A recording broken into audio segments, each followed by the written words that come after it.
Decentralized storage networks face a unique stress test when they experience sudden, massive data onboarding events.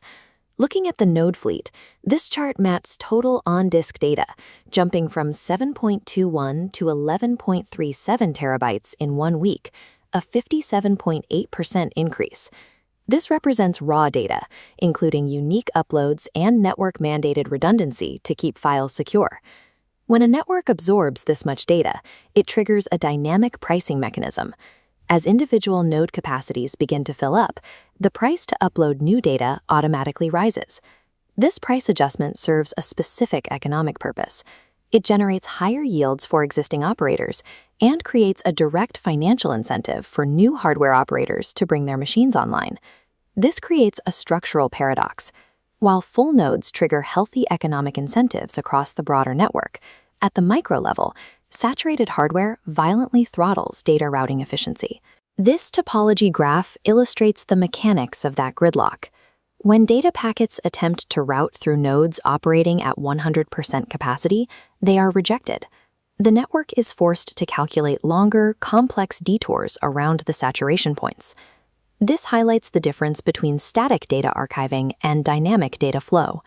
An archive successfully storing data is entirely useless if the retrieval speeds are completely degraded by saturated pathways.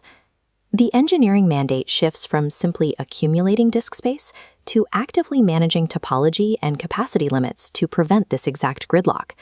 Scaling a decentralized archive requires aggressive architectural interventions to ensure data continues to flow, rather than just piling up in isolated silos.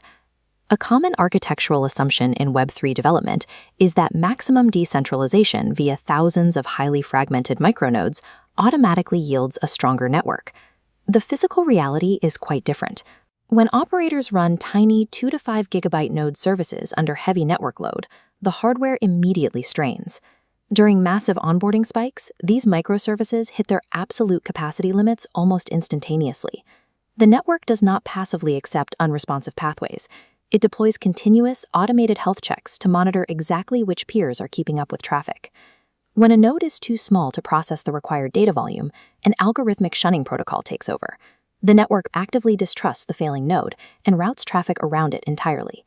To stabilize the architecture, the network must transition from a failing micronode topology to a consolidated node structure. By consolidating multiple microinstances into single, larger pathways, routing efficiency improves drastically. Data transits smoothly through the larger clusters instead of navigating the blocked, convoluted routes required by dense micronode clusters. Because of this, the new baseline recommendation for operators is to run fewer, larger nodes with a strict minimum capacity of 20 gigabytes to remain in good standing. Achieving functional decentralization means enforcing strict hardware baseline minimums. Without them, localized algorithmic shunning degrades the overall viability of the network. Capacity management also requires active data pruning. In a dynamic storage architecture running on a distributed hash table, pruning is the process of safely deleting redundant data. The cycle begins with a verification phase. A single node queries the network to confirm that adequate replication thresholds for a specific data block already exist on other machines. This animation shows the execution phase.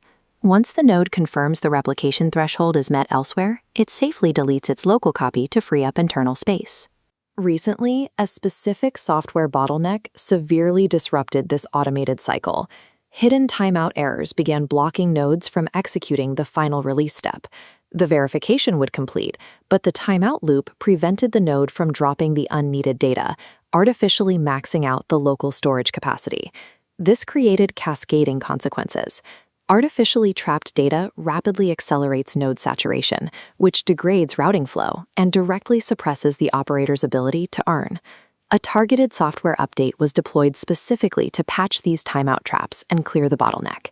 This update successfully restores the autonomous space reclamation cycle, allowing nodes to properly shed redundant data and accept new uploads. Autonomous data pruning operates as an active performance mechanism. Clearing out old data is mathematically just as critical to continuous flow as adding new hardware. Beyond individual node mechanics, we have to account for macro network volatility. Distributed systems operate in a constant state of churn. Nodes are continuously joining the network, hitting capacity, and being forcibly dropped. To maintain a functional routing imperative, clients and nodes must perfectly agree on exactly where specific data lives, even through all of this structural chaos.